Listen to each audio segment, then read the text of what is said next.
Mithila study circle से मैं doctor Priyadarshi. मित्रों, हम लोग अर्थशास्त्र के सामान्य कॉन्सेप्ट को देख रहे थे और उस क्रम में आज हम लोग देखेंगे सकल घरेलू उत्पाद, जिसको अंग्रेजी में ग्रॉस डोमेस्टिक प्रोडक्ट कहते हैं और शॉर्ट में जीडीपी चलता है। तो जीडीपी के बारे में प्रायः सब जगह चर्चा होती रहती है, तो इसकी जानकारी समान हम सबों को होनी चाहिए, क्योंकि है भी और चूँकि हमारा ये रिवीजन एक तरह से कोर्स है, ताकि हम लोग रिवाइज कर लें हर एक पॉइंट्स को, और इससे क्या होगा, जो अर्थशास्त्र समझने में सुविधा होगी और इससे जो बनने वाले क्वेश्चंस हैं वह भी हमें समझ में आएगी, इसका विषय वस्तु समझ में आ जाएगा। आइए हम लोग देखते हैं जीडीपी में क्या होता है। देखिए, किसी देश में एक साल में उत्पादित वस्तु और सेवा का अंतिम मूल्य जो होता है वह जीडीपी होता है। किसी देश में एक साल में, याद रखना है, किसी देश में एक साल में वस्तु और सेवा दोनों चीज़ें, गुड्स एंड सर्विस का अंतिम मूल्य क्या होता है, वह जीडीपी होता है। ठीक है, जीडीपी समझने के बाद जीएनपी के बारे में जानेंगे। ये क्या होता है, gross national product. Gross national product, इसमें जीडीपी जीएनपी, बीच में डी है, यहाँ एन है, थोड़ा सा बस इतना ही का अंतर है, तो थोड़ा सा मैनिपुलेट करेंगे क्या। तो जीएनपी क्या होता है, जीडीपी तो रहेगा ही, जीडीपी में से एक्स घटाएंगे और वाई जोड़ेंगे। एक्स और वाई क्या होता है, देखिए एक्स है क्या, किसी देश में विदेशियों द्वारा उपार्जित धन, जैसे हमारा देश भारत है, तो हमारे देश में बहुत से विदेशी लोग भी आकर के काम करते हैं, वो भी कुछ धन कमाते हैं और वो अपने देश में ले जाते हैं, तो उसको हम माइनस करेंगे जीडीपी में। और हमारे देश के भी लोग बहुत देशों में काम करते हैं, तो वहाँ जो वो धन कमाते हैं हमारे देश भेजते हैं, तो वो क्या होगा, वो हमारे देश में ऐड हो जाएगा। ठीक है, हमारे जीएनपी में ऐड हो जाएगा। तो जीएनपी क्या होगा, जीडीपी माइनस देश में विदेशियों द्वारा उपार्जित धन प्लस देश के नागरिकों द्वारा विदेशों में उपार्जित धन, ये जीएनपी हो जाएगा। तो जीएनपी जानेंगे। जीएनपी के बाद ये देखिए, GNP GDP plus X minus Y, ये एक्स माइनस वाई ये कम बेस हो सकता है। कभी ऐसा हो सकता है जो हमारे देश के लोग दूसरे देश में जाकर के जितना धन कमाते हैं उससे अधिक धन दूसरे देश के लोग हमारे देश में आकर के कमा लें, या इसका उल्टा भी हो सकता है। ठीक, तो ये जो x माइनस वाई है, जो इसको शुद्ध साधन आय कहते हैं। ये कई बार प्रश्न पूछा है परीक्षा में, ये शुद्ध साधन आय क्या होता है। ठीक है, ये देखिए कई तरह का कंडीशन बन सकता है। अब ये तीन तरह का मोटा मोटी कंडीशन बन सकता है।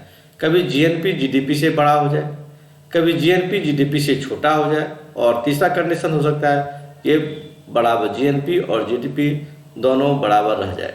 तो ये हम लोग, ये था जीडीपी और जीएनपी के बारे में, ग्रॉस डोमेस्टिक प्रोडक्ट और ग्रॉस नेशनल प्रोडक्ट के बारे में सामान्य बातें।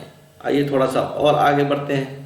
नेट नेशनल प्रोडक्ट, इसको एनएनपी कहते हैं, नेट नेशनल प्रोडक्ट। ये क्या होता है, नेट नेशनल प्रोडक्ट, जीएनपी जो होता है ग्रॉस नेशनल प्रोडक्ट, उसमें से डेप्रिसिएशन को घटा देंगे। डेप्रिसिएशन, चूँकि हमारे देश में जितने भी सामान हैं, गुड्स एंड सर्विस है, उसमें कुछ ना कुछ तो ह्रास होता है, टूट फूट होता है, तो उसको घटाना पड़ेगा। तो ये जो जीएनपी होता है यही हमारे देश का काम आता है। ठीक है, ये जीएनपी भी नहीं, ये काम आता है। ठीक है, और डी जो होता है मूल्य ह्रास, डेप्रिसिएशन बोलते हैं इसको। ये देखिए, अब जीडीपी में से जीएनपी घटाएंगे तो क्या बचेगा, डी, मतलब ये मूल्य ह्रास, ये गणित के सामान्य नियम के अनुसार। फिर जीडीपी माइनस, देखिए जीएनपी का जो हमने फार्मूला पीछे देखा है, यहाँ से उठा करके वहाँ ले जाएंगे, तब देखिए क्या होता है। ये लिखेंगे जीडीपी माइनस ब्रैकेट में GDP plus X minus Y, तो ये क्या होगा, ये देखिए ये प्लस है ये माइनस है, तो ये दोनों कट हो जाएगा, तो क्या बचेगा, एक्स माइनस वाई बचेगा। और इसी को शुद्ध साधन आय कहते हैं। ये कई बार क्वेश्चन पूछा है, शुद्ध साधन आय क्या होता है। आइए अगला टॉपिक हम लोग देखते हैं, फैक्टर कॉस्ट। फैक्टर कॉस्ट क्या होता है, प्रोडक्शन के चार साधन हैं, उत्पादन के चार साधन हैं, पूंजी, भूमि, श्रमिक और उद्यमी। इसमें जो लागत आती है, पूंजी है तो पूंजी का इंटरेस्ट, भूमि है तो उसका इंटरेस्ट देना पड़ेगा, रेंट देना पड़ेगा, श्रमिक है तो उसको श्रमिक का चार्ज देना पड़ेगा, उद्यमी है तो वो भी अपना कुछ चार्ज लेगा, प्रॉफिट लेगा। तो ये सब जो आता है वो प्रोडक्शन कॉस्ट में आता है, ठीक है, ये उत्पादन लागत है, ठीक है, इसमें जो भी खर्च होता है वो उत्पादन लागत है। इसके बाद ये जो कोई भी प्रोडक्ट बनेगा उसे हम मार्केट में ले करके जाएंगे, तो मार्केट में जिस मूल्य पर बेचेंगे वो उसका मार्केट प्राइस कहलाएगा। तो ये एक तरह से समझ लीजिए GDP at market price, GDP at market price. Market price में जैसे ही बाजार में जाएगी तो ये उत्पादन लागत से तो अधिक होगा, स्वाभाविक है। जितना लागत हमारा लगता है किसी चीज़ के उत्पादन में, उतने में तो हम सामान नहीं बेच देते हैं, कुछ एक्स्ट्रा चाहिए, प्रॉफिट वगैरह कुछ एक्स्ट्रा चाहिए, तो वो होता है। उसके बाद जैसे वो बाजार में जाती है तो सरकार उस पर टैक्स लगा देती है, अलग से टैक्स लगा देती है।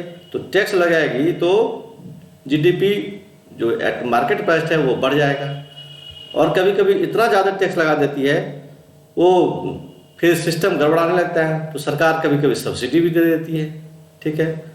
तो ये सब्सिडी और टैक्स ये मार्केट प्राइस को डिसाइड करता है।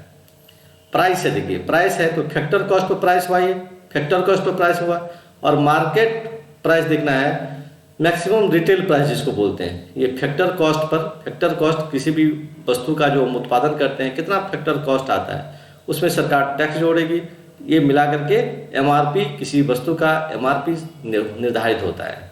अब देखिए जीडीपी होगा मार्केट प्राइस पर, क्या होगा तो GDP factor cost per GDP, उसमें टैक्स जुटेगा और सब्सिडी घटेगी। सब्सिडी एक तरह से राहत के समान होता है, ये घटेगी तो क्या हो जाएगा जीडीपी एट मार्केट प्राइस, ये हो जाएगा। तो इतने बात की जानकारी हम लोगों को रखनी चाहिए, और तब क्या होगा जब हम अर्थशास्त्र से जो छोटे छोटे भी प्रश्न पूछेंगे तो पूछे जाएंगे तो उसमें हम लोग सहजता से कर लेंगे। देखिए अभी तो फॉर्म फिलअप कर रहे हैं हेडमास्टर का, उसके बाद तुरंत डेट देगी, और समय बहुत ज़्यादा नहीं है, एक तरह से सोचा जाए तो बहुत ज़्यादा समय नहीं है, और उसमें सभी कहीं ना कहीं एम्प्लॉयड है, सभी टीचर ही हैं, तो बहुत सारा वर्क भी रहता है, घरेलू वर्क भी रहता है, और इसी में समय निकाल करके आपको पढ़ना भी है, इसलिए एक एक दिन बहुत महत्वपूर्ण हो जाता है।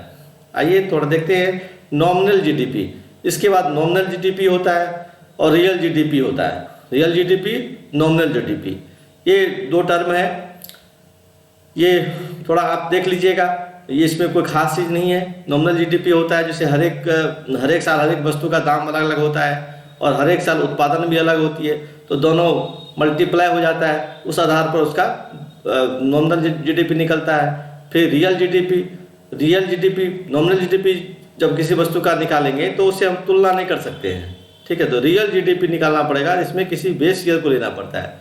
औसत विकास दर हम रियल जीडीपी का देखते हैं, रियल जीडीपी में ही वो पता चल पाता है कि औसत विकास दर क्या है किसी देश का।